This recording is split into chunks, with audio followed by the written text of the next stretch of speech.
Docteur Philippe Sanson, vous êtes chirurgien spécialisé dans l'arthrose du pouce et avez bien voulu nous accorder cette interview pour éclairer nos auditeurs sur cette gênante, handicapante et douloureuse maladie. Bonjour docteur, merci de votre présence sur l'antenne. Oui, bonjour Armel, bonjour Jennifer et bonjour à tous. Bonjour docteur.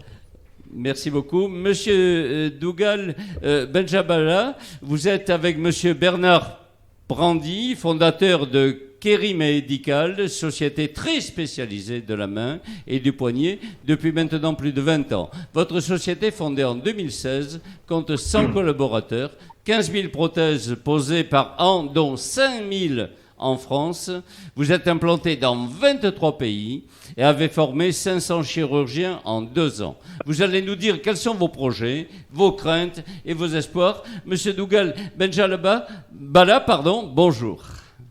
Bonjour à tous. Voilà. Oui, effectivement. Keri Medical, c'est une société qui a été créée il n'y a pas très longtemps, il y a 7 ans de cela, pour justement répondre à ce besoin dont vous avez parlé, qui est de soigner l'arthrose. Alors nous, on est spécialisé dans l'arthrose de la main et du poignet, et donc on conçoit avec une équipe d'ingénieurs, on fabrique, puisque nous fabriquons tous nos implants, et nous distribuons et commercialisons donc toute une gamme de prothèses pour soigner l'arthrose, et plus particulièrement donc l'arthrose du pouce, puisque c'est l'indication majeure de l'arthrose dans la main. Et effectivement, c'est un gros challenge qui est devant nous, puisque nous sommes leaders sur le marché français et européen, et on a vocation à soigner de plus en plus de monde, de patients, avec les chirurgiens, pour justement pallier, parce qu'aujourd'hui on a un vrai déficit dans cette indication. On est vraiment un petit peu le parent pauvre de l'orthopédie, et on a la faiblesse de croire qu'on va pouvoir changer tout cela. Oui, absolument. Alors, je m'adresse maintenant au docteur. Évidemment, vous êtes ensemble en étroite collaboration, s'il faut dire, puisque l'un ne va pas sans l'autre, n'est-ce pas ? Bien sûr. Alors nous, chirurgiens de la main, on est très impliqués dans le traitement de l'arthrose en général au niveau de la main et du poignet, de l'arthrose du pouce en particulier, puisque comme le disait monsieur Benjabala, c'est une des localisations les plus fréquentes de l'arthrose au niveau de la main et de l'arthrose au niveau de l'ensemble du squelette d'ailleurs. Et nous ne pourrions pas, bien entendu, traiter nos patients si nous n'avions pas des rapports étroits avec l'industrie qui nous fournit justement les prothèses, les implants qui font partie du traitement de l'arthrose du pouce. Alors, il y a d'autres thérapeutiques, bien entendu, dont nous parlerons, mais c'est très important pour nous de pouvoir développer cette collaboration avec l'industrie. Déjà, à la base, qu'est-ce que l'arthrose du pouce ? Comment ressent-on qu'on a une arthrose du pouce, déjà ? Alors, l'arthrose du pouce, c'est quelque chose d'assez courant. Ça se définit comme étant une usure des cartilages qui recouvre les os au niveau de l'articulation qui se trouve à la base du pouce. Alors, cette articulation, elle a un nom un peu barbare qui est celui de l'articulation trapézo-métacarpienne. Donc, elle est entre le trapèze, qui est un petit os du poignet, et le métacarpien qui se trouve à la base du pouce. Et les cartilages qui recouvrent normalement les os au niveau de cette articulation, comme au niveau de toutes les articulations, s'use, et finalement il y a un contact direct os contre os qui est douloureux et responsable donc d'une limitation dans certains mouvements et de douleur dans certains mouvements du pouce. Docteur, ça ferait presque, excusez-moi, de dire comme une hernie qu'on a souvent en L4, L3, une hernie discale, ça ferait presque un petit peu ces symptômes-là, ces douleurs-là, cette usure-là ? Alors, la hernie elle-même, c'est quelque chose qui n'est pas directement articulaire, mais effectivement, on peut avoir au niveau du rachis aussi, lombaire ou cervical notamment, de l'arthrose qui peut être responsable de douleurs.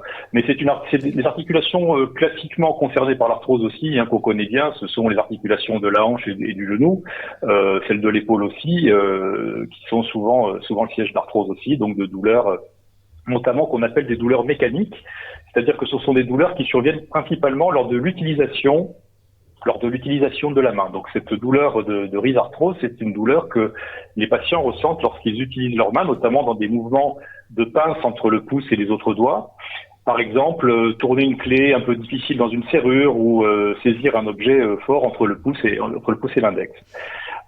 Donc ça, c'est assez caractéristique. Mais il peut y avoir aussi des douleurs parfois un petit peu plus chroniques, qui durent un peu pendant la journée, parfois des petites inflammations la nuit aussi qui peuvent être gênantes dans le cadre de cette arthrose. En quelque sorte, si on prend le prolongement du pouce, on a la base du pouce, mais ça se passe un petit peu plus bas. C'est vraiment au commencement du poignet et de l'os que l'on ressent là où il y a le prolongement du pouce, en quelque sorte. C'est ça, c'est-à-dire que c'est sur le bord du poignet, côté du pouce, si vous voulez, sur le bord du poignet, au niveau dans le prolongement du pouce. Donc vous avez cet os effectivement que vous sentez sous la peau, qui vient s'articuler avec un os qui se trouve au niveau du poignet. Et c'est à ce niveau-là que se trouve la douleur. Mais alors parfois on a aussi cette douleur peut irradier un petit peu vers la base du pouce, et on a des fois du mal pour les patients à localiser précisément l'origine de cette douleur, la localisation précise de cette douleur, mais c'est dans cette région-là effectivement du poignet côté pouce. Donc c'est en fait en quelque sorte un enraidissement en quelque sorte de la base, donc une déformation aussi, et qui provoque cette faiblesse du pincement, comme vous le disiez, qui est si en fait on s'imagine pas vraiment, mais il est si important ce geste de pincer pour se servir en fait de sa main. Ça paraît bête quand on le dit, mais tant qu'on s'en sert, ça va. Mais dès que ça commence à poser des problèmes, c'est là qu'on voit toute l'importance de ce geste. Ça n'est pas du tout, parce que nos mains, c'est quand même nos outils, c'est ce qui nous permet d'interagir avec ce qui nous entoure, c'est ce qui nous permet de nous nourrir, c'est ce qui nous permet c'est indispensable à notre existence, bien sûr. Et ce qui fait qu'on a, nous les humains et les primates en général, des capacités supérieures de préhension, c'est le fait d'avoir justement ce pouce qui peut s'opposer aux autres doigts et qui permet de faire des mouvements de préhension beaucoup plus fins que les autres animaux. Donc ça, c'est vraiment quelque chose de très important. Et le pouce est, de ce fait, le doigt le plus important d'une main, parce que c'est le seul qui puisse s'opposer aux autres doigts pour faire des mouvements de saisie d'objets, de pince, de préhension, exactement. Donc lorsqu'on souffle de son pouce, on est extrêmement handicapé dans beaucoup de mouvements du quotidien. Et je rajoute une petite chose, c'est qu'il faut savoir que les efforts mécaniques qui sont exercés au niveau de l'articulation qui se trouve à la base du pouce, donc cette articulation trapézo-métacarpienne dont on parlait, sont extrêmement importants parce qu'il y a un système de démultiplication de l'effort qui fait que un effort de préhension entre le pouce et l'index entraîne des pressions qui sont multipliées par 10 par exemple, même probablement plus, au niveau de la base du métacarpien. C'est important, on ne s'en rend pas compte. Oui, absolument.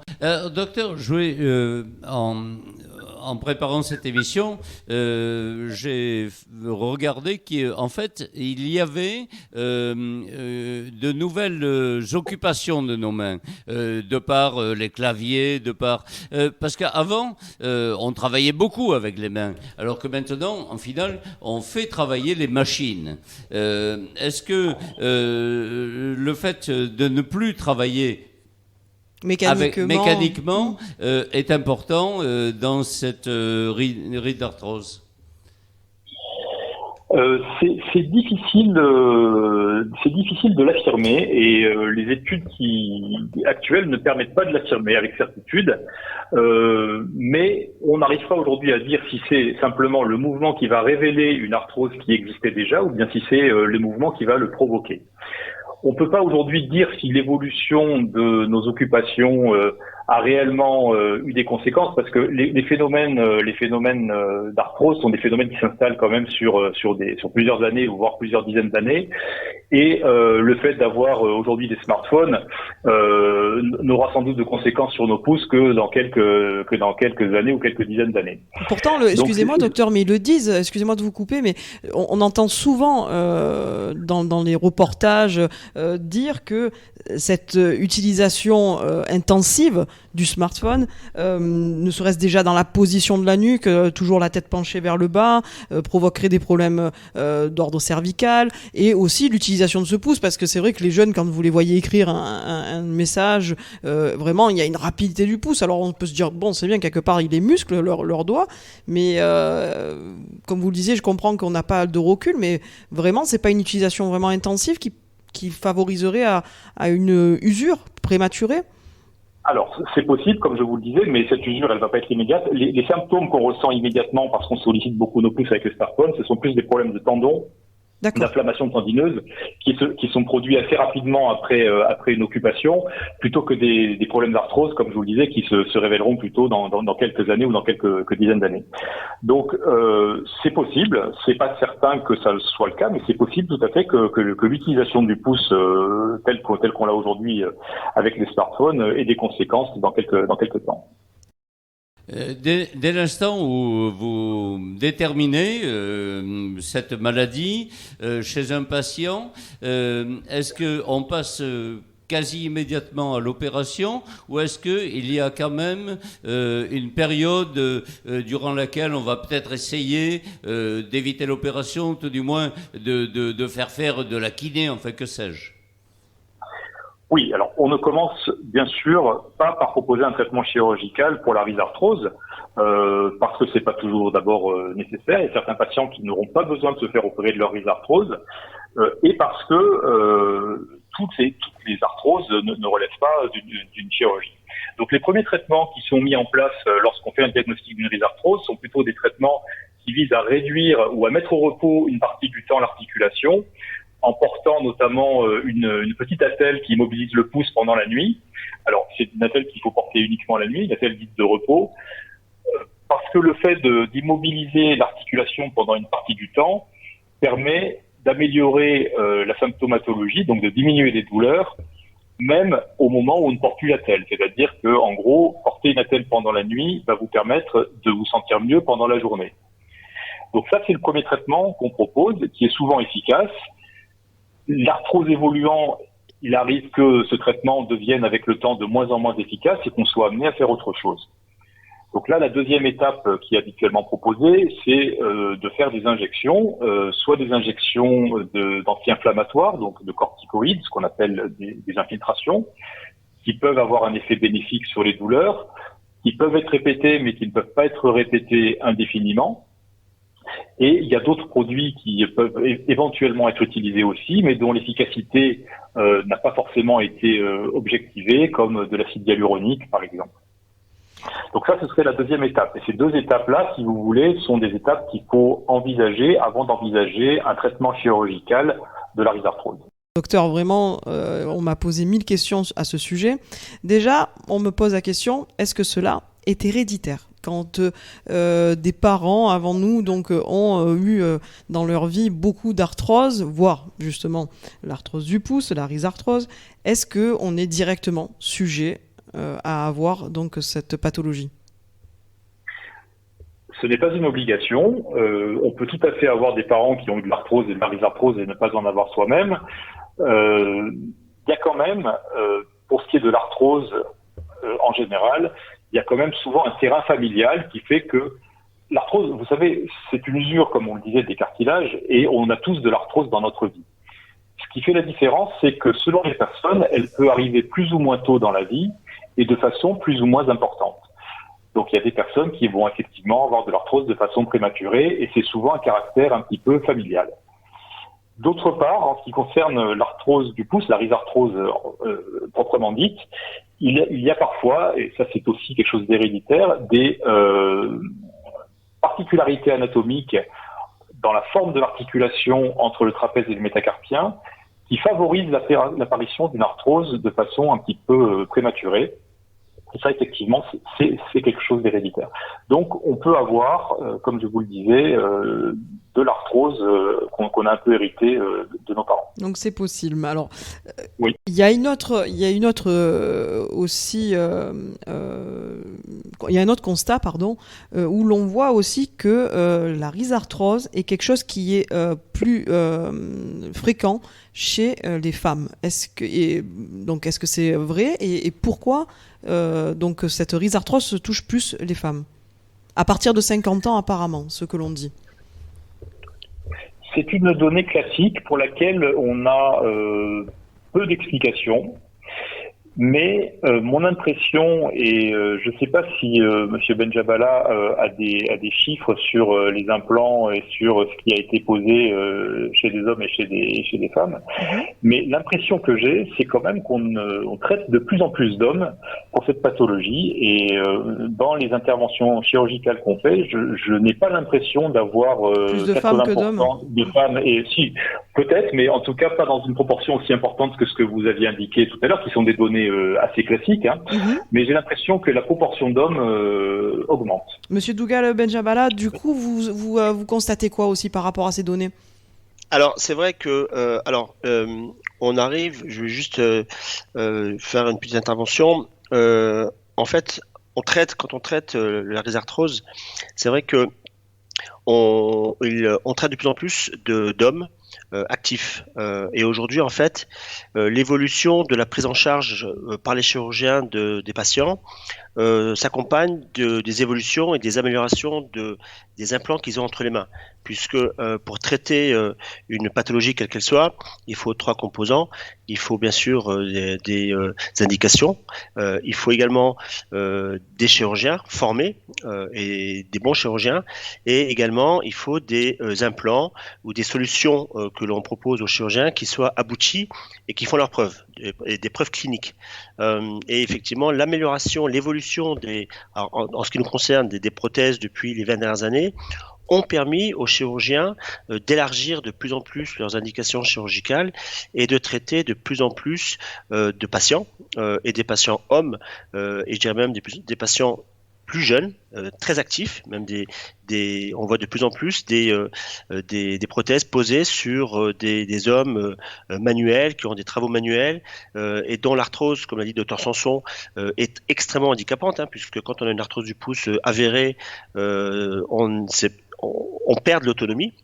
Et pour beaucoup de personnes qui sont des manuels ou dont le travail, dont la main constitue c'est un véritable handicap, ça c'est sûr. C'est un vrai handicap, et ça peut même aboutir à une désocialisation, à un arrêt de travail prolongé. Et donc, les solutions qu'on apporte aux chirurgiens, comme elles sont maintenant vraiment abouties, alors on a toujours bien sûr des travaux de recherche et développement pour encore améliorer les prothèses, mais aujourd'hui, l'état est que on peut de plus en plus traiter des patients jeunes, très actifs, et qui permettent leur permettre de pouvoir retrouver une capacité de retourner au travail très tôt. Juste une question. Évidemment, tout le monde n'a pas la même grosseur de doigt, la même épaisseur de pouce, et ainsi de suite. Une prothèse se passe comment? On fait des radios et vous faites la prothèse par rapport à la morphologie de la personne? Non. Alors, il n'y a pas dans notre industrie, enfin, en ce qui nous concerne, ce qu'on appelle des prothèses sur mesure. Ça, c'est plutôt destiné aux gens qui ont des maladies beaucoup plus graves. Aujourd'hui, nous, on fabrique en fait nos prothèses. Il y a une gamme complète de tailles. Alors, une prothèse est constituée en 3 parties. Alors, on va essayer de visualiser pour les auditeurs par la radio. Il y a ce qu'on appelle une tige qui rentre donc dans le métal, c'est la base du pouce. Ensuite, il y a le col qui fait la liaison avec la cupule qui, elle, se met dans le trapèze. Donc, c'est entre les 2 articulations, on va recréer de la mobilité avec ces 3 compartiments. Et la mobilité qu'offre le col permet de pouvoir retrouver une mobilité. Et aujourd'hui, donc, bien sûr, on a tous des morphologies différentes. Et aujourd'hui, on offre, en fait, les prothèses sont ce qu'on appelle des prothèses totalement modulaire, c'est-à-dire que chaque taille est compatible et peut être interchangée. Donc aujourd'hui, les prothèses qui sont sur le marché, telles que la nôtre, offrent pratiquement 130 possibilités d'adaptation, puisqu'on a 6 tailles de tige, on a 4 tailles de col et on a 4 tailles de cupules qui vont dans le trapèze. Donc toutes ces combinaisons qui restent assez universelles pour s'adapter au plus grand nombre en fait. Absolument. Et on s'adapte, on peut dire que, je ne sais pas si Dr Sanson pourra dire, mais dans 99% des cas, si bien sûr il n'y a pas d'autres problèmes liés à la chirurgie, on adapte pratiquement toutes les prothèses à l'anatomie humaine. Oui. Dr Sanson, absolument. Oui, ce d'autant qu'effectivement, comme vous le dites Armel, donc on a des radiographies préopératoires qui nous permettent quand même d'anticiper à peu près les dimensions des implants qu'on sera amené à utiliser. Et s'il y a vraiment quelque chose qui sort de la norme, on s'en rend compte avant l'intervention. Donc ça ne sera pas une découverte pendant l'intervention chirurgicale. C'est quelque chose qu'on aura pu anticiper. Et effectivement, comme le dit M. Benjabala, on a une gamme d'implants qui est telle que on arrive, à partir du moment où on débute l'intervention, on arrive toujours à adapter les implants à la situation dans laquelle on se trouve en cours d'intervention. Donc il y a vraiment un grand choix d'implants avec des tailles très différentes, effectivement, pour répondre aux tailles très différentes qui existent effectivement dans les pouces des uns et des autres. Oui, parce qu'on disait que c'était interchangeable, parce que évidemment, arrivé à un certain âge, les os ne grandissent plus, ça bouge plus. Mais a-t-on eu des problèmes de rejet ou des obligations peut-être un jour de changer cette prothèse pour si elle travaille trop, si elle s'use. Elle a peut-être une durée de vie aussi. Une durée de vie, voilà. Alors, bon, allez-y, docteur Sanson. Oui, alors en ce qui concerne le rejet des implants, on pourra en discuter. C'est tout à fait exceptionnel d'avoir des réactions aux métaux qui constituent les prothèses. C'est quelque chose de rarissime, qui est pas spécifique aux prothèses de pouce, mais qui pourrait arriver après n'importe quelle prothèse, qu'elle soit dentaire, prothèse de hanche ou autre. En ce qui concerne l'usure des prothèses elles-mêmes, l'usure des prothèses, il y a des pièces qui sont susceptibles de s'user, mais alors cette usure, elle est vraiment retardée. C'est pas quelque chose qui va se faire très très très rapidement. La complication entre guillemets ou l'évolution qui se produit dans les prothèses à long terme, ça pourrait être un décellement de la prothèse. C'est-à-dire que les prothèses sont fixées à l'intérieur des os. Elles sont emmanchées et ça tient comme ça de façon très très solide. Mais à la longue, il peut arriver, dans certains cas, que il y ait un décellement qui se fasse et qu'il y ait un petit jeu qui se crée entre l'implant et l'os dans lequel il est fixé, et que ça déclenche à nouveau des douleurs un peu du type de celles que présentait la personne à l'origine. Donc ça peut nécessiter une réintervention, et dans certains cas on peut réimplanter une prothèse différente, un petit peu plus grande, pour pouvoir ajuster à nouveau parfaitement la cavité osseuse.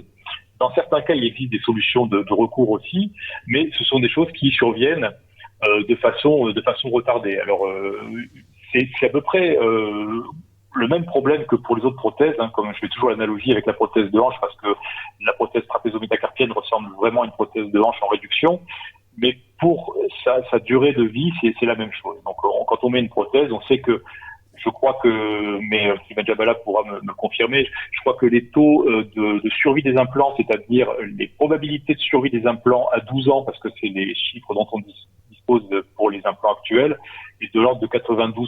C'est-à-dire que si on implante aujourd'hui une prothèse, on a 92% de chances qu'elle aille très bien dans 12 ans. Ce qui ne veut pas dire que ça va s'arrêter à ce moment-là d'ailleurs, mais comme les prothèses qu'on utilise n'existaient pas il y a 25 ans, on n'a pas de recul à 25 ans sur ces implants. Oui, c'est vrai, c'est ça. Alors, on est dans c'est ce taux de survie que l'on a. Oui, c'est vrai que de toute manière, que ce soit des prothèses du genou, des prothèses de la hanche, c'est vrai qu'on a à peu près le même discours, on l'entend de toute manière, on a du recul, on parle de 10, 12 ans, mais parfois il y a des personnes, elles le gardent jusqu'à leur fin de leur jour. Tout à fait. Bah oui, parce qu'en fait, les prothèses, vous savez, c'est un petit peu comme vous achetez une voiture, on va vous dire, vos pneus, ils vont durer 30 000 km. Mais si vous roulez à 180 pendant 20 000 km, vos pneus vont naturellement s'user beaucoup plus vite que la personne qui va rouler à 120 ou 130. Donc les prothèses, c'est un petit peu ça. Elles sont soumises à des contraintes, comme l'a rappelé Dr Sanson. Et ces contraintes, donc les prothèses sont faites pour amortir ces contraintes. Et elles sont pas designées, je ne vais pas utiliser un terme anglais, mais elles sont faites pour répondre à ces contraintes.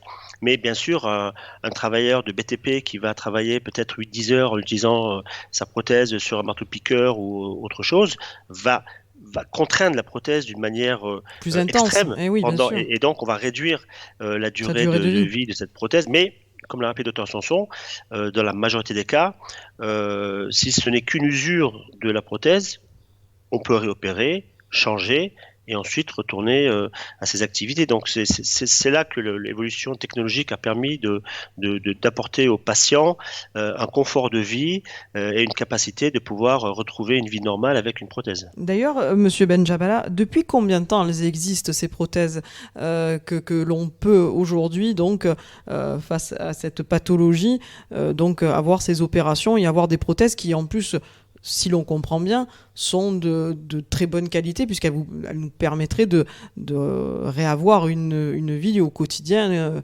normale, quoi, je veux dire, sans avoir un handicap. Depuis combien de temps elles existent, ces prothèses ? Alors, ce qu'il faut savoir, et je pense que c'est aussi un terme qui serait intéressant pour vos auditeurs de savoir, c'est que on parle là vraiment d'une innovation importante qui est franco-française depuis l'origine. Depuis l'origine, les premières prothèses qui ont été inventées pour le traitement de la rhizarthrose, ça a été fait par le docteur Lacafinière, qui était un chirurgien français très connu. Donc ça remonte à plus de 30 ans.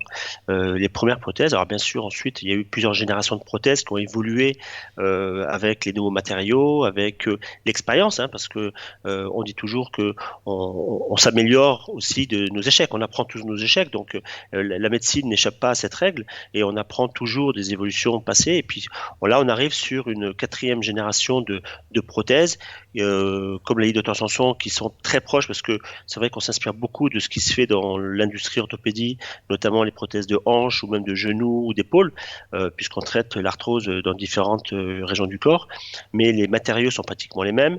On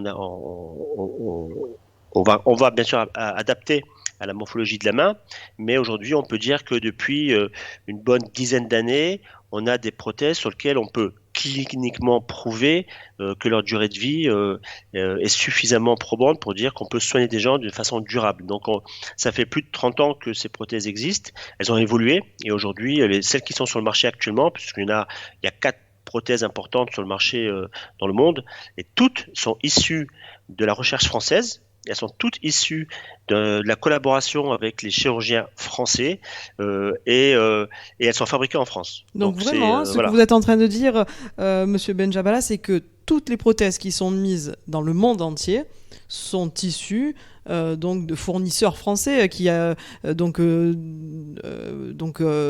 répandent donc toutes ces prothèses dans le monde, et qui est en plus en partenariat, si on peut le dire, avec la collaboration et l'élaboration avec les plus grands chirurgiens en France. C'est bien ça? C'est exactement ça. C'est vraiment, d'ailleurs, de toute façon, on a envie de dire cocorico quand même. Pardon ? On a envie de dire cocorico, voilà là. Oui, non, mais là, on est vraiment dans le cocorico, puisque tout a été fait depuis l'origine jusqu'à aujourd'hui avec une collaboration industrie française, chirurgien français. Mais vous savez, ça c'est un peu la vérité dans l'orthopédie en général. On a tendance à l'oublier, mais l'innovation, on a souvent tendance à dire que la France innove, les Américains développent parce qu'ils ont le plus gros marché, et les Chinois copient. Voilà, c'est un petit peu la C'est un résumé qui me plaît bien, moi, quand même. C'est vrai que voilà. c'est dit avec délicatesse et tact, mais en même temps, c'est tellement vrai. Ouais. N'oubliez pas, Jennifer, que Kerry Medical, est implanté quand même dans 23 pays. Ah ben oui, mais en plus, si vous diffusez dans le monde de toutes ces prothèses, vaut mieux, oui. Alors voilà, c'est ça. Alors c'est vrai que on va pas être prétentieux, mais il est vrai que d'abord le premier marché au monde le plus mature, ce sont les marchés français et belges, puisque lorsqu'une rhizarthrose est opérable, donc comme l'a dit Dr Sanson, lorsque les traitements conservateurs ont été faits et qu'il faut opérer pour soigner le patient, en France, dans 8 cas sur 10, ça sera une prothèse qui sera posée. En Belgique, c'est dans 9 cas sur 10. Mais il y a des marchés, comme aux États-Unis, où il n'y a pas de prothèse aux États-Unis, puisque aucun industriel n'a voulu passer le cap de ce qu'on appelle la FDA, la Food and Drug Administration, qui est l'organe qui autorise les mises sur le marché aux États-Unis, comme les médicaments. Oui, après une batterie de contrôle, de tests et de conformité, j'imagine. C'est ça. Et aussi parce que les Américains, comme c'est français, les Américains n'ont pas accès aujourd'hui à cette prothèse. Et combien même il y a plus de 150 000 interventions chirurgicales de l'arthrose aux États-Unis, les patients américains n'ont pas la chance d'avoir des prothèses proposées parce qu'elles ne sont pas encore autorisées sur le marché américain. Et donc, c'est là qu'une société comme la nôtre, puisque nous, on est les leaders sur le marché, de très loin d'ailleurs, notre rôle aujourd'hui, c'est d'aller promouvoir cette prothèse, cette solution chirurgicale dans le monde entier. Nous, on a très peu de produits puisqu'on est hyper spécialiste de la main et du poignet. Et donc, notre métier, c'est justement d'aller proposer d'abord de passer le cap des agréments aux États-Unis, dans d'autres pays. Et une fois que ça s'est fait, on va commencer par former les chirurgiens, puisqu'aujourd'hui, comme j'ai dit, une prothèse, pour qu'elle dure longtemps, il faut que les chirurgiens soient formés à cette chirurgie.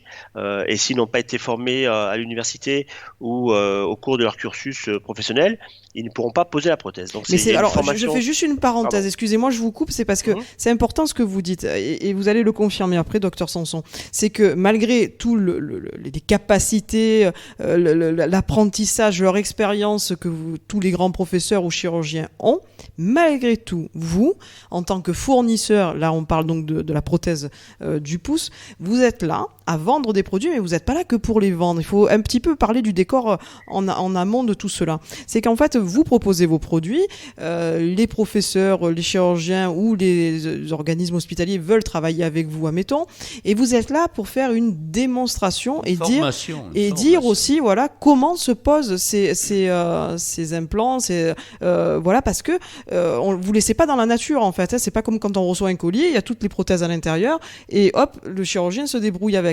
Non, vous êtes là justement avec tout ce travail en amont pour dire au chirurgien, voilà, la prothèse est ainsi et elle se pose comme ça. Mais c'est fou de dire que vous allez apprendre, même si c'est pas vraiment le mot, mais d'apprendre à mettre la prothèse au chirurgien. Alors, c'est une très très bonne question et ça permet aussi de valoriser un petit peu le travail que l'on fait parce qu'on n'est pas que des fabricants et des vendeurs de prothèses. On est des partenaires de la santé. Les accompagnants, vous êtes vraiment. Absolument. Et on le fait à double titre. Alors, sur des marchés comme en France, effectivement, on a la chance d'avoir des professionnels qui sont aguerris à cette chirurgie. Et donc, nous, notre métier, c'est de dire, OK, tel chirurgien, par exemple, en Afrique du Sud, qui est intéressé par la prothèse, eh bien, il va venir suivre alors, on n'a pas cette prétention de former les chirurgiens. Nous, on l'utilise, on a des consultants, donc docteur Sanson en fait partie, parce que c'est un docteur de grande expérience.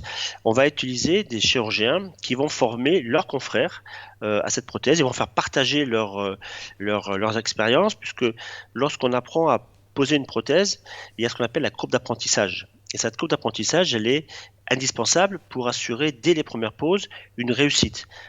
Et les confrères du docteur Sanson qui viennent pour être formés, ce qu'ils veulent apprendre, c'est surtout les pièges à éviter. Ils savent opérer, je veux dire, ce sont des chirurgiens aguerris, mais ils veulent éviter de faire les erreurs et bénéficier de l'expérience de leurs confrères pour justement être assez rapidement prêts à opérer. Et nous, notre métier, c'est de leur donner l'environnement nécessaire pour que justement ils puissent travailler et puissent être formés. Donc nous, en Haute-Savoie, puisque le siège de l'entreprise est en Haute-Savoie à Archamps, on a 4 blocs opératoires qui sont à l'identique à ce qu'on pourrait trouver en clinique. Alors bien sûr, ce n'est pas des blocs qui sont stériles, hein, ça, on travaille sur des pièces anatomiques, et donc les chirurgiens viennent et se font former par leurs confrères sur des pièces anatomiques pour pouvoir justement poser les prothèses dans les meilleures conditions, et ensuite quand ils retournent dans leur pays, ils peuvent et ils savent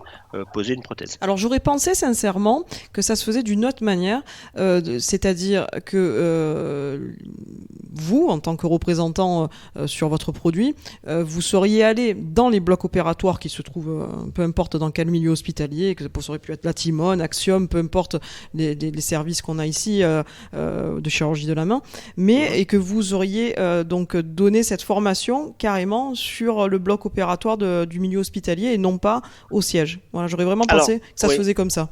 Alors, pas tout à fait. Nous sommes des ingénieurs, on conçoit les prothèses. On est des hyper spécialistes de la biomécanique, on connaît la biomécanique, on connaît les matériaux, on connaît les prothèses, mais on n'est pas chirurgien. Ce qui aussi est important à signaler, Par contre, nos commerciaux, les gens qui sont sur le terrain, connaissent la prothèse. Ils connaissent la prothèse, donc ils peuvent accompagner le chirurgien pour lui dire attention, là il faut peut-être faire attention lorsqu'on va poser la tige. Il faut faire attention. Bon, donc il y a des techniques, il y a ce qu'on appelle des trucs et astuces là, parce que nous fatalement on voit des milliers de cas chirurgicaux. Donc et si tel chirurgien est confronté à un problème lorsqu'il pose, de notre expérience et du fait qu'on ait certainement rencontré cette situation, on lui conseille. Après, le chirurgien est toujours maître de ses actes, heureusement. Voilà, nous, on fait bénéficier de notre expérience, de notre connaissance de notre prothèse également. Donc voilà, c'est juste un échange et nous, on est au bloc pour accompagner le chirurgien, mais en aucun cas, on le forme. Les chirurgiens sont formés par leurs confrères. Docteur, comment se déroule l'opération? Combien de temps dure-t-elle? Y a-t-il après de la rééducation à faire?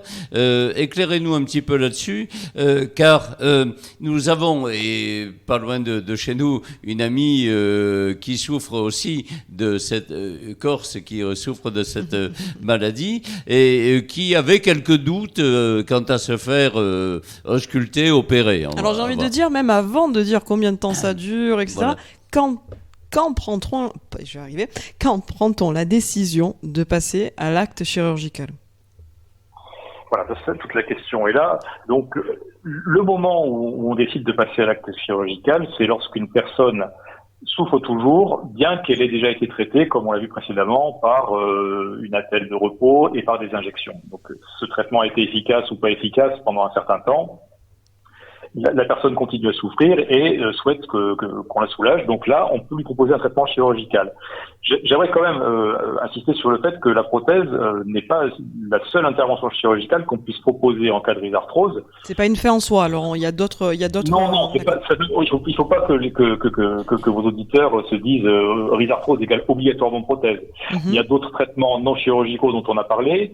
Il y a d'autres techniques opératoires qui peuvent être nécessaires parce que certains cas de rhizarthrose ne sont pas accessibles à la mise en place d'une prothèse, même si aujourd'hui, effectivement, la prothèse est sans doute, en France en tout cas, l'intervention chirurgicale qui sera le plus souvent proposée. Mais il peut y avoir d'autres méthodes employées, donc c'est pas parce qu'une personne a été opérée avec une autre méthode qu'elle a été mal opérée ou que l'intervention a été mal choisie.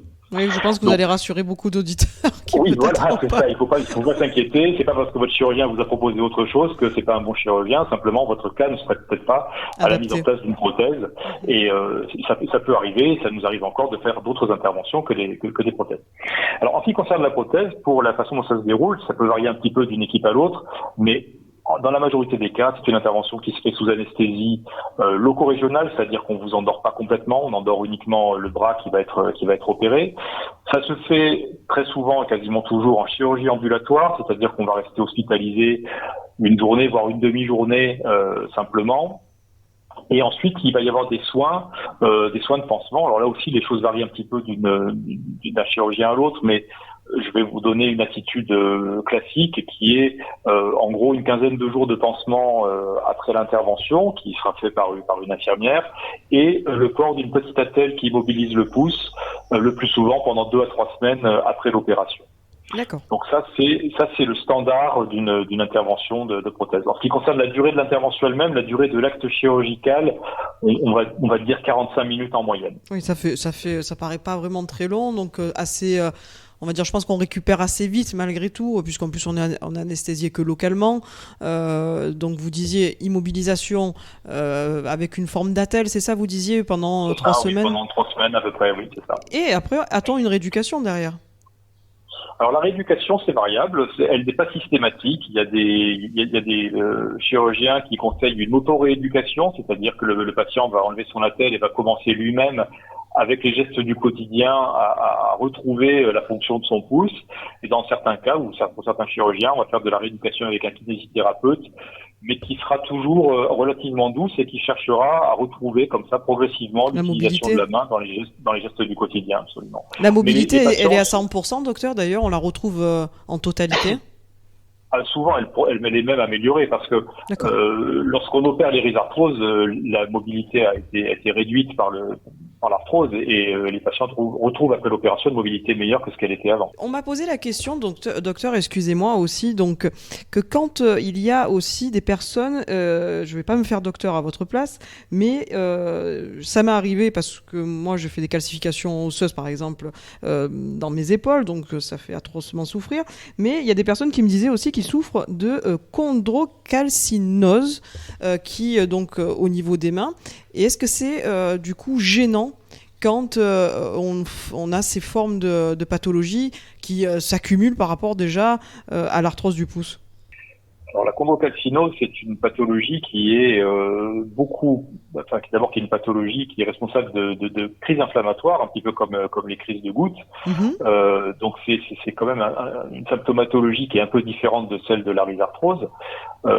Et la chondrocalcinose peut s'accompagner effectivement de destructions articulaires aussi, mais qui sont souvent plus diffuses que simplement une articulation comme c'est le cas dans la rhizarthrose. Donc la chondrocalcinose, c'est quelque chose d'un petit peu plus global. Donc il peut y avoir dans la chondrocalcinose des lésions au niveau de l'articulation de la base du pouce qui peuvent nécessiter parfois la mise en place d'une prothèse lorsque c'est cette articulation-là qui est particulièrement touchée et qui est particulièrement douloureuse. Mais la rhizarthrose n'est pas une manifestation très spécifique de la chondrocalcinose au niveau du poignet. Il y a d'autres articulations qui sont plus souvent touchées. On va dire généralement, on est un peu touché de partout, quoi, en quelque sorte, par rapport à cette pathologie. D'accord. Dans les questions encore qu'on me pose, donc on disait tout à l'heure que il peut y avoir de l'hérédité quand on a des personnes de famille qui l'ont eu. Il peut y avoir une usure quand on fait beaucoup de travaux manuels. Il peut y avoir donc plus de femmes qui sont touchées. Mais on me demandait aussi, forcément, parce qu'on n'a pas toujours envie, même si on vous apprécie quand on vous voit, mais au plus on se tient loin de vous, au mieux on se porte. Et donc on nous demandait comment peut-on éviter, et s'il y a un moyen, avoir ces pathologies de l'arthrose du pouce. Est-ce qu'il y a un régime alimentaire? Est-ce qu'il y a des exercices à faire? Est-ce qu'il y a des choses qui pourraient éviter qu'on ait cette pathologie de l'arthrose du pouce? Alors là, je vais être un peu fataliste, mais D'accord. je ne crois pas qu'il y ait de traitement, malheureusement, qui ait réellement fait la preuve de son efficacité pour la prévention de l'arthrose en général ou de l'arthrose du pouce en particulier. Il y a beaucoup de choses qui ont été proposées, il y a des choses qui peuvent réussir à certaines personnes et qui réussiront pas à d'autres. Donc c'est difficile vraiment de proposer un traitement, et en tout cas qui est fait, comme je vous l'ai dit, scientifiquement la preuve de son efficacité. Il n'y a pas une hygiène de vie qui permettrait pour dire d'améliorer un petit peu nos articulations, de manger sainement. Bon, après, de toute façon, c'est un petit peu manger sainement, ça fait pas de mal. Ce qu'on dit souvent pour les articulations, c'est que une articulation, c'est un peu comme c'est de la mécanique, c'est un petit peu comme l'automobile. C'est-à-dire qu'une voiture que vous laisseriez dans le garage sans jamais la sortir, sans jamais la faire tourner, elle s'userait en fait parce qu'elle n'est pas utilisée. Et une voiture avec laquelle vous rouleriez matin, jour et nuit pendant toute l'année, elle s'userait aussi rapidement. Donc en fait, il faut trouver une utilisation régulière mais raisonnable de nos articulations pour entretenir leur mobilité dans les meilleures conditions. Donc en gros, ne restez pas dans votre lit, mais en même temps, faites pas un marathon non plus tous les jours.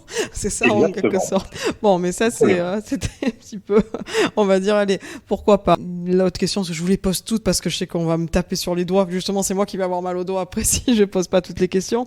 L'arthrose du pouce, elle est donc localisée sur le pouce, mais est-ce que cette arthrose peut toucher d'autres doigts? Et dans ce cas-là, si elle touche d'autres doigts de la main, est-ce que ça fait appel à une intervention chirurgicale ou pas du tout? Là, on ne peut rien y faire.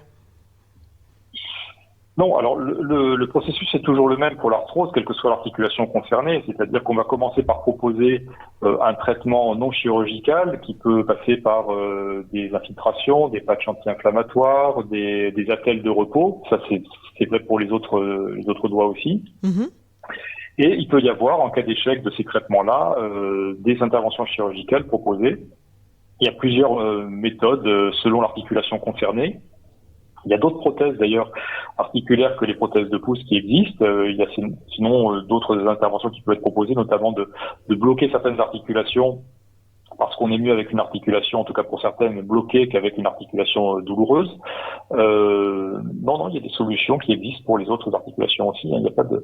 Souvent, on entend des patients qui viennent nous voir en nous disant j'ai de l'arthrose, mais on peut rien y faire parce que c'est ce qu'ils se sont imaginés ou c'est ce qu'on leur a dit.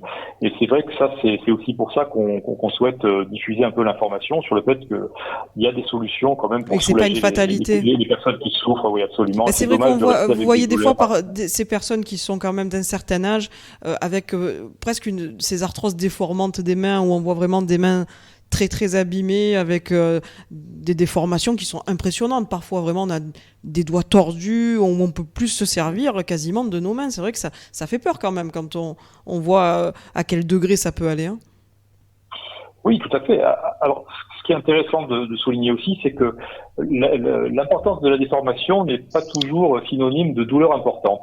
Donc, ce qu'on traite avant tout, ce qu'on souhaite traiter avant tout, ce sont les douleurs, parce que c'est ça qui limite quand même la fonction, et c'est ça qui empoisonne la vie de nos patients. J'ai relevé quelques chiffres qui sont intéressants. Selon une dernière enquête Stop Arthrose qui était en 2019, 76,3% des personnes souffrant d'arthrose demandent une meilleure information sur l'arthrose.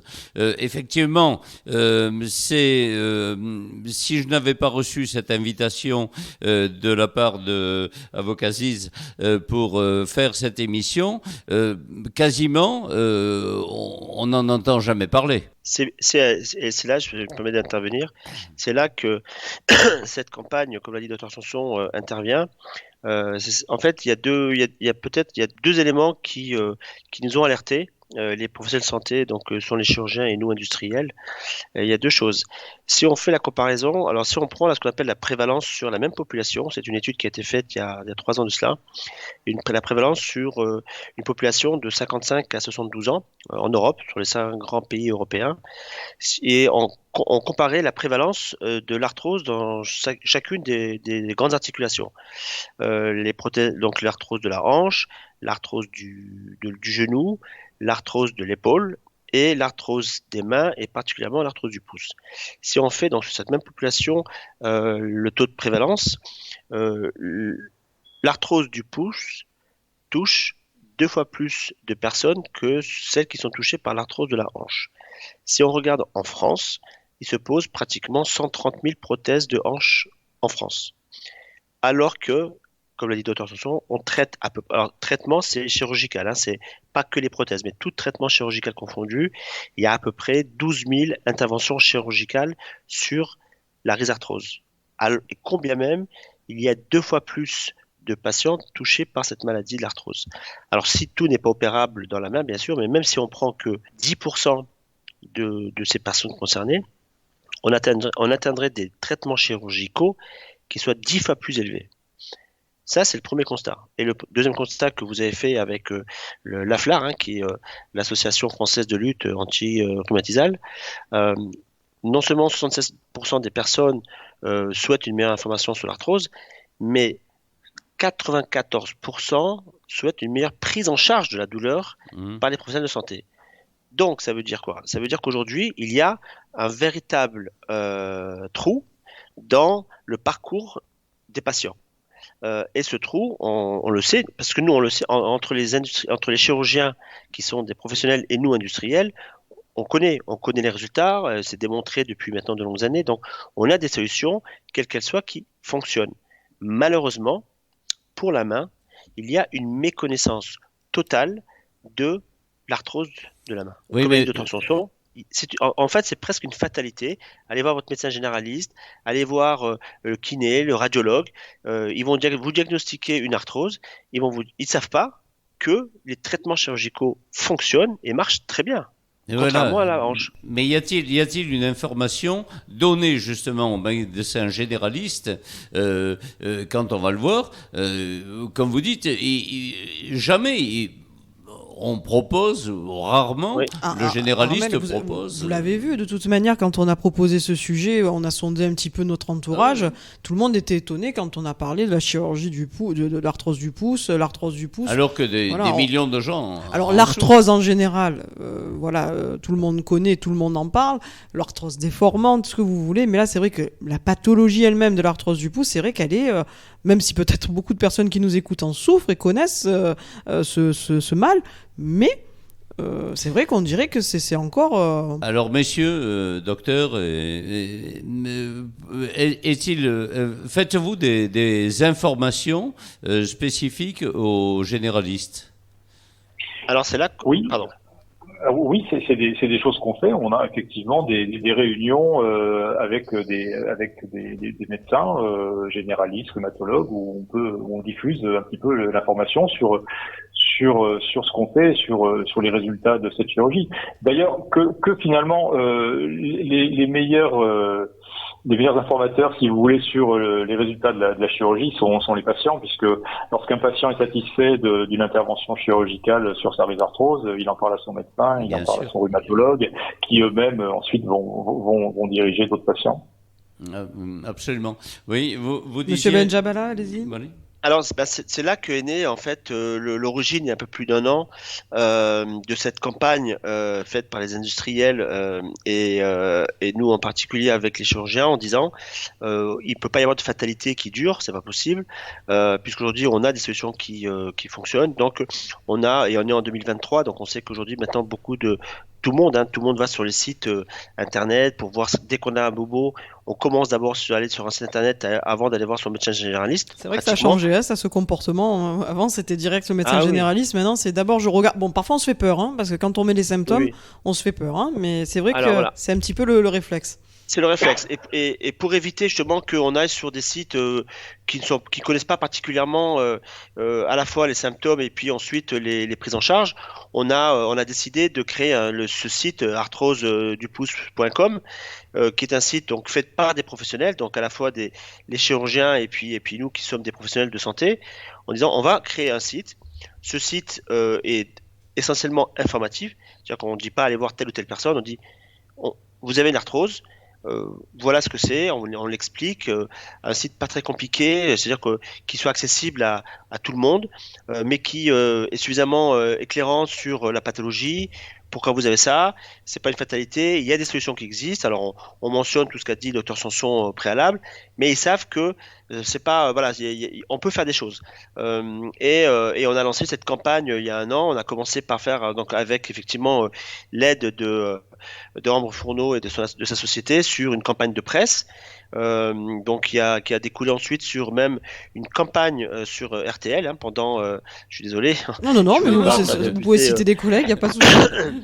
Donc sur RTL en expliquant que l'arthrose c'est pas une fatalité, ça se soigne. Donc et le thème de cette campagne c'était rattrapons le temps perdu. Voilà, donc c'était vraiment le thème particulier puisque malheureusement quand on a de l'arthrose du pouce et on s'aperçoit de tout ce qu'on peut plus faire malheureusement dans la vie courante. Et donc on a lancé cette campagne pendant plusieurs mois et ensuite on a en parallèle lancé une campagne digitale sur les réseaux sociaux, notamment tous les réseaux sociaux que l'on connaît, on va pas les nommer, mais avec cette particularité que tout doit s'orienter vers ce site arthrose du pouce. Voilà, donc en fait toute cette campagne était pour converger vers ce site qui a pour vocation vraiment d'informer sur cette arthrose et ensuite de dire tiens maintenant je vais voir mon médecin, je lui dis attendez, moi je sais ce qu'il y a à faire puisque j'ai vu sur un site professionnel que si je vais voir mon chirurgien de la main, il va me proposer des solutions. Donc voilà, donc on a pris le parti de sensibiliser plutôt les patients que les professionnels de santé, d'abord parce qu'ils sont très nombreux et puis vous savez qu'aujourd'hui c'est très compliqué de pouvoir rencontrer des médecins généralistes, des radiologues. C'est vrai que c'est pas évident, bien sûr. C'est pas évident, c'est difficile et puis aujourd'hui les contraintes réglementaires font qu'on a pratiquement plus le droit de rencontrer des médecins parce que à cause vous connaissez toutes les dernières scandales qu'il y a eu, donc c'est compliqué pour nous d'aller voir un médecin généraliste.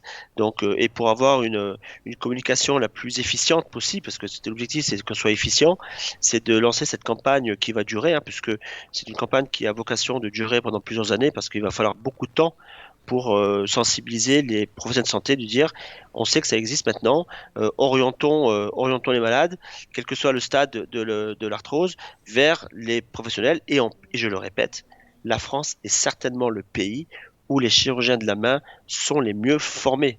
C'est ça qu'il faut. En plus, on a la chance en France d'avoir à la fois des centres chirurgicaux, des cliniques, des hôpitaux qui sont de premier ordre, malgré tout ce qu'on dit, et des chirurgiens qui sont extrêmement performants, puisque, encore une fois, dans le monde entier, la chirurgie de la main en France fait école, le fait depuis de très longues années, et continue à faire école parce qu'on a la chance d'avoir ces professionnels qui peuvent nous prendre en charge. C'est une chance que l'on a, parce que dans certains pays, c'est pas le cas. On peut pas rester juste dans cet état de fait en disant bon j'ai de l'arthrose, j'ai mal, j'ai les doigts déformés, je souffre, y a rien à faire. En 2023, c'est pas possible. On se dit que aussi le devoir que a le gouvernement, ça serait aussi d'élargir peut-être la campagne eux-mêmes aussi au niveau de tous ces soignants en portant le message de l'arthrose du pouce, en disant voilà, ce n'est pas une fatalité, il y a des moyens de se soigner, et en plus, comme vous le dites dans notre pays, que nous avons la chance que ça soit pris en charge, il faudrait peut-être aussi taper à la porte du plus haut, quoi. Mais en plus, c'est que, comme l'a dit Dr Sanson, c'est une pathologie qui est invalidante. C'est-à-dire que lorsqu'on a une arthrose à un certain stade, c'est 3 ou 4, où il faut vraiment faire quelque chose, si on a aujourd'hui à 5 ans, et on le voit bien, puisqu'on va travailler jusqu'à 67 ans, à 64 ans. Ne mettez pas le couteau dans la plaie. Non, mais la vérité, c'est qu'aujourd'hui, à 55 ans, 60 ans, on est des populations qui sont touchées par l'arthrose. On doit pouvoir continuer à travailler. Et donc, fatalement, quand on ne peut plus utiliser ses mains dans la majeure partie des cas, on est en arrêt de travail. Est-ce que c'est reconnu comme maladie professionnelle ? Alors, je peux vous répondre non. Ça ne fait pas partie des maladies professionnelles. Les maladies professionnelles répondent à une liste très précise où il y a un certain nombre de pathologies qui sont reconnues comme pouvant être d'origine professionnelle, et l'arthrose et la rhizarthrose n'en font pas partie. Et pourtant, ça peut être dû à une utilisation, on va dire, de sa main un peu intense. Je veux dire, comme vous le disiez tout à l'heure, aussi bien vous, docteur Sanson, que monsieur Benjabala, par exemple, voilà, un maçon qui pique toute la journée au marteau-piqueur au sol va s'user peut-être plus vite sa main que quelqu'un qui utilise, peut-être pour écrire, taper à l'ordinateur, qui est beaucoup moins usante. Mais on prend des personnes qui souffrent d'une tendinite, ça peut être reconnu comme maladie professionnelle. Mais est-ce que ça, c'est un défaut, ou pour vous trouvez ça normal, par exemple, que ça soit pas reconnu comme maladie professionnelle ? Alors, je peux pas me prononcer sur la réglementation, bien entendu, mais c'est vrai qu'on peut penser que dans certains cas, une activité donnée peut avoir un effet favorisant sur une usure prématurée des surfaces cartilagineuses. Pour autant, c'est pas le cas non plus de toutes les rhizarthroses, comme je vous l'ai comme on l'a dit précédemment. Il y a d'autres causes, bien entendu, que des causes professionnelles qui entraîneront cette arthrose. Et puis, n'oublions pas que ce pouce, on le sollicite pas que dans notre activité professionnelle, on le sollicite toute la journée, tous les jours, depuis toujours. Donc, rien que ça, en fait, c'est quand même une sollicitation énorme.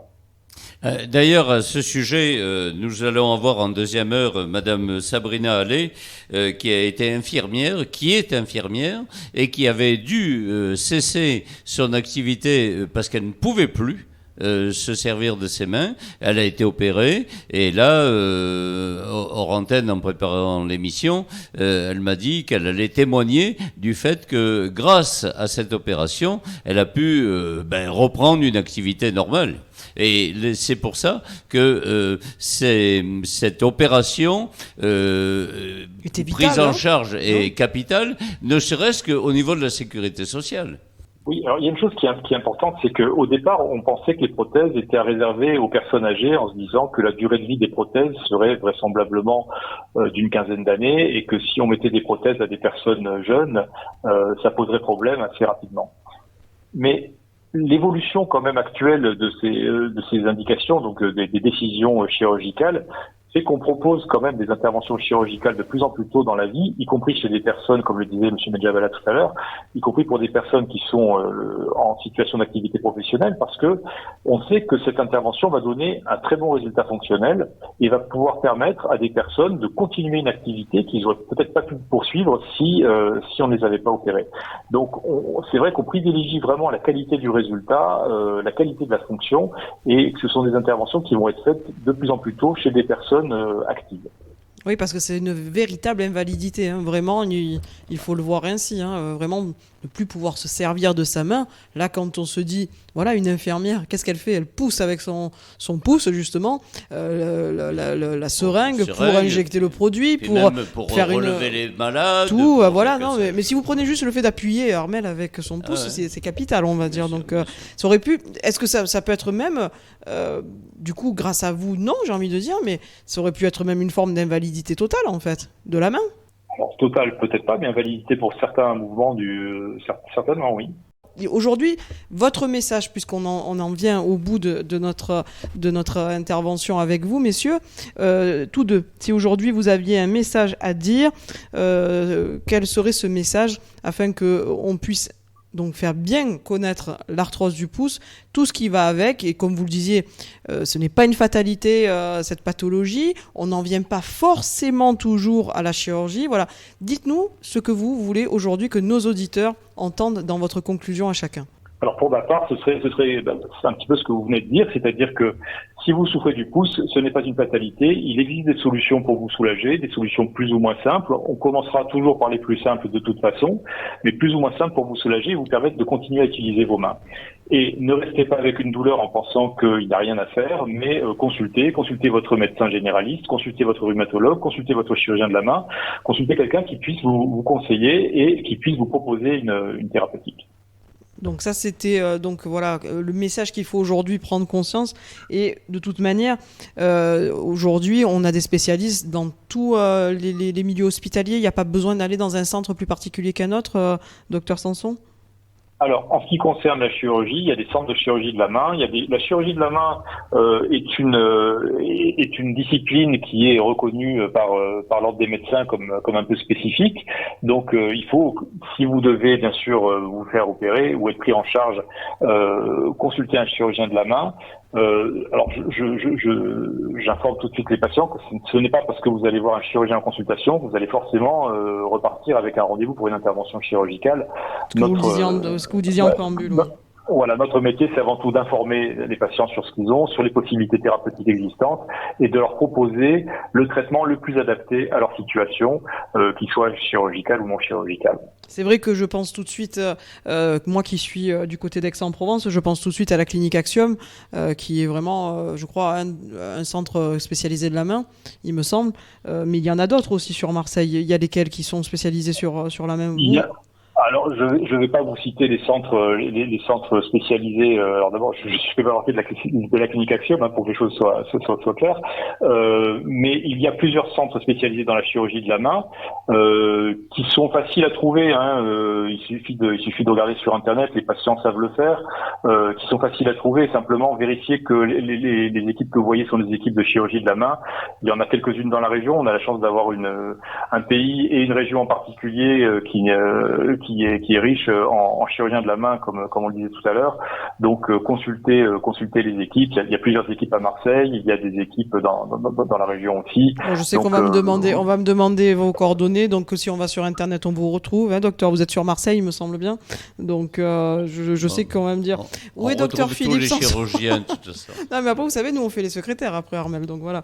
Donc ça c'était voilà. Donc c'était le conseil à donner. Et pour finir, je vais laisser aussi le mot de la fin à Monsieur Benjabala. Qu'auriez-vous à dire également ?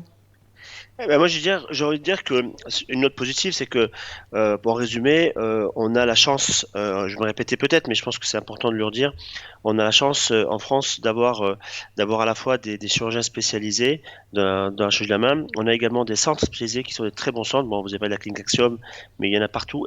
Ça aussi, c'était une spécificité française.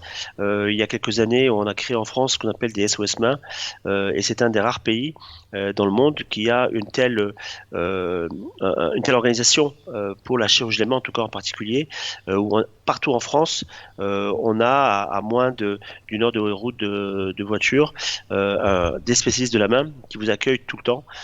Et moi, je serais un peu moins, je dirais, politiquement correct que Dr Sanson. Je dirais vraiment, moi, si j'ai mal à la main, je vais voir un chirurgien de la main. Je vais voir le spécialiste parce que je sais que il saura bien me traiter. Et chirurgien ne veut pas dire chirurgie systématique. Moi, d'ailleurs, Dr Sanson, vous êtes à Beauregard, vous, c'est bien ça, hein? Oui, entre autres, oui, à Beauregard et d'autres établissements à Marseille. Ah oui, donc oui, vous êtes, oui, c'est pour ça. Mais c'est vrai que je vous dis ça, je sais pas pour faire, on va dire la pub ou pas la pub à plus un établissement qu'un autre, mais voilà, au moins les personnes savent où se diriger, sur quel centre. Et allez sur le site arthrose-pouce.com, vous aurez vraiment en tout cas pour cette pathologie, vous aurez sur un site qui est vraiment adapté à cette problématique et qui saura bien vous renseigner.